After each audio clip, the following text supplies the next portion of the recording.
It's obviously quite thick up here. Dinky little rose joints. The car's new home. Nuts.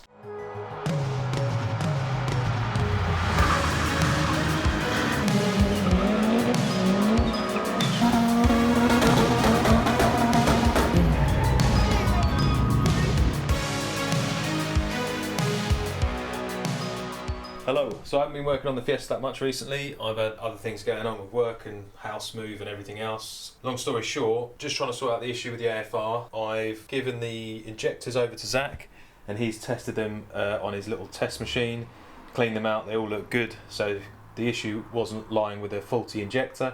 So I've got them back now, I'm going to put them back in, mount the fuel rail. The next thing to try, some of you recommended it might have been dodgy fuel, and obviously whatever's left in the tank's been in there for like 5 years. I did top it up with 2 jerry cans, but it might be the case that it's still a bit stagnant and stale, so I need to run it through and put a full tank of fresh super unleaded in there.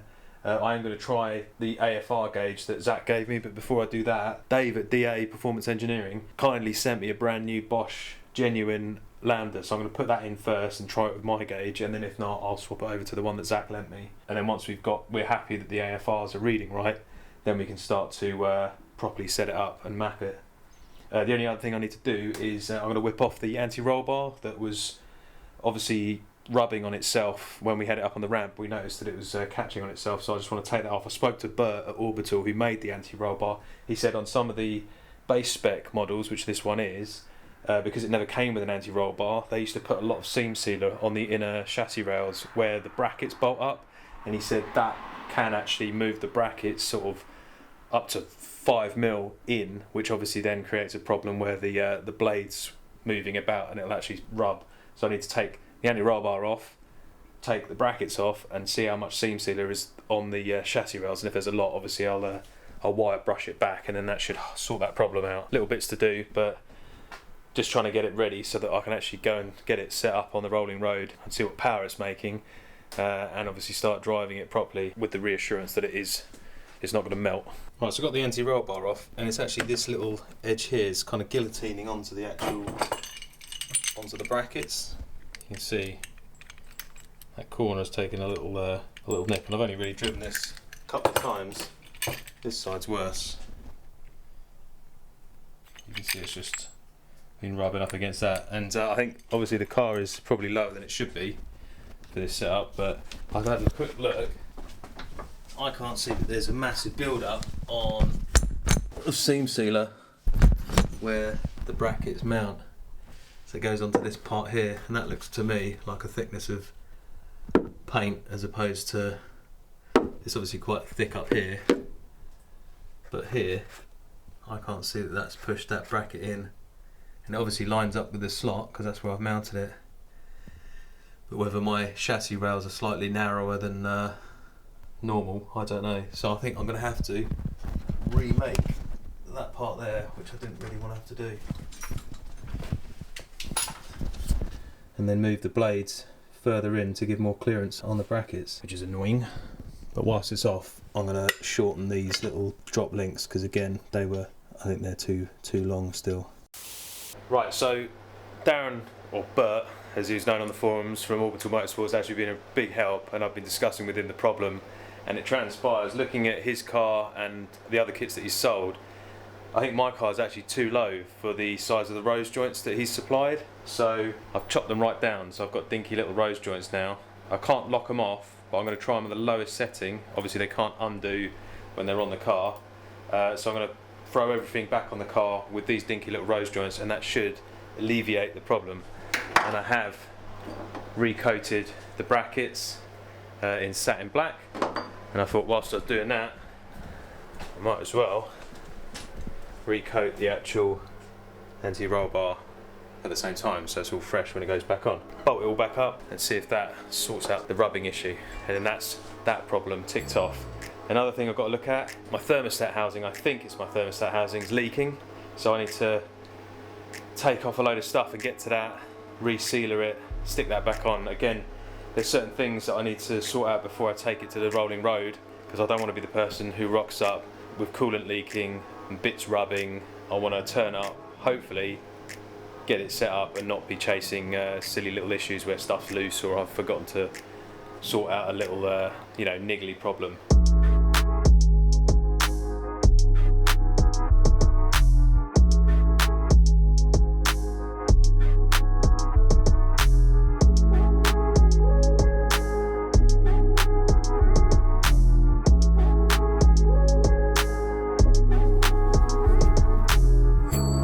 Baby little drop links back on and the anti-roll bar all bolted up. I'll just drop it back on the floor, take it off the axle stands and see if it's obviously improved the clearance issue. Just another quick thing, there's a hell of a lot of condensation in this garage. I don't know if you guys know of any tricks to, I don't know, whether I need a bit more airflow in here or a dehumidifier. I bought a little, tiny little dehumidifier, but it doesn't seem to touch it. And obviously when it gets really cold, everything seems to get wet. Got like drips on the roof, which is annoying. So yeah, any tips or techniques or links to things that might help, yeah, let me know in the comments below, because it's really annoying when you come in and the whole car's soaking wet. It should be dry as a bone in here. And there's no leaks in the roof, but look at the condensation on the tin roof. Maybe I need insulating this place a bit better.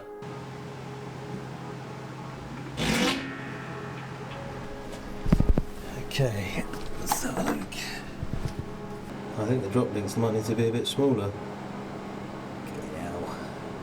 I've just grabbed the aircon, which has a dehumidifier setting on it, so I'll run that up for a bit and see if I can get some of this moisture out of it. But yeah, I think I'm gonna have to do something a bit more permanent. Also, I need to finish off the inside, mount the rest of the roll cage to the front A-pillar bars and the door bars, and the crossbar over there. Need to fit them up. Yeah, still need to finish off the wiring in the boot for the radiator fans for the charge cooler rad. So I need to sort that out again before I take it over to Clark at Ignition Advantages. But again, with the COVID stuff, it's kind of sat here.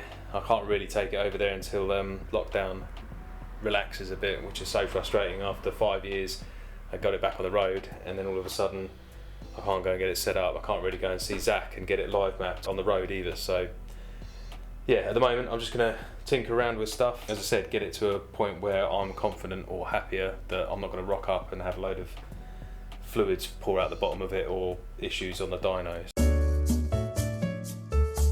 Okay, so you might have noticed it's all gone a bit sparse in here. I've taken down all of the shelves and my fluorescent lights, and yeah, basically I'm moving out of this little pokey lockup to something a little bit bigger. I've been in here for, it's got to be 8 years, 7 or 8 years. So yeah, barely shuffled down the side of the car. It's a good job the Fiesta is a tiny little dinky car, because otherwise I wouldn't have physically got it in on the length with the workbench and the toolbox and all the other crap that I've had in here. Yeah, hopefully the new garage doesn't have the same condensation issues.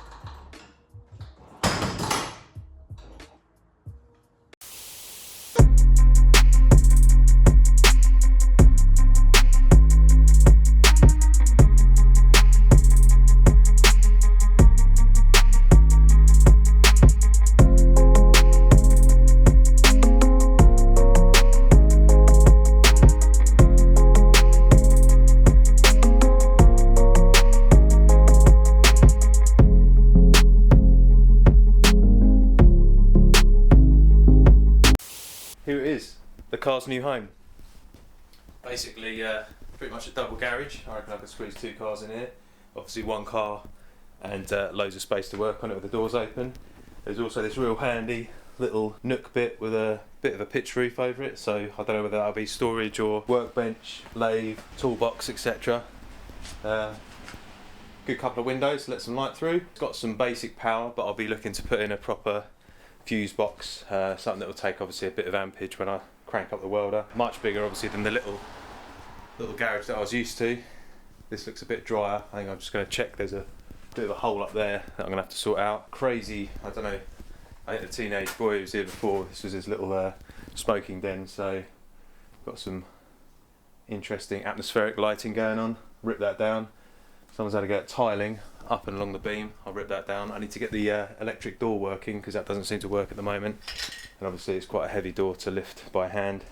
It'll be handy to have it on a fob, so I'll sort that out. Might resin pour the floor, either that or I'll give it a lick of decent sort of industrial paint. I'll do the white walls, get some decent lights in there, and then yeah, work out where I'm going to run sort of workbenches, toolboxes, pillar drills, lathes, and then we can crack on with developing the Fiesta and all the other projects that I've got planned. I didn't really film the drive over because it's pretty stressful, obviously house move and all that stuff. I ended up driving this with a carpet cleaner stuffed between the roll cage, and it was raining, and I just wanted to get the car over here. So yeah, unfortunately there was no footage of that luxurious drive in the Bentley Fiesta, but yeah, the main thing is here now. We can work on getting it all set up. I want to still do the harness bar between the hoop and sort out some little niggly things ready for the summer, and hopefully lockdown will ease and we can actually get some shows and some track days in with it. Obviously chuffed to bits that we're finally here. It was a bit of an ordeal getting into this place, but yeah, we're here now and all our stuff's here. So now I've got to unpack everything, decorate everything, make it our own, and then yeah, set up this FPE HQ. Let me know what you guys think. Yeah, I thought I'd share it with you, where I'm at, obviously why I haven't done many videos recently, but obviously now we've got this set up, I can concentrate on doing some sick content. Nuts.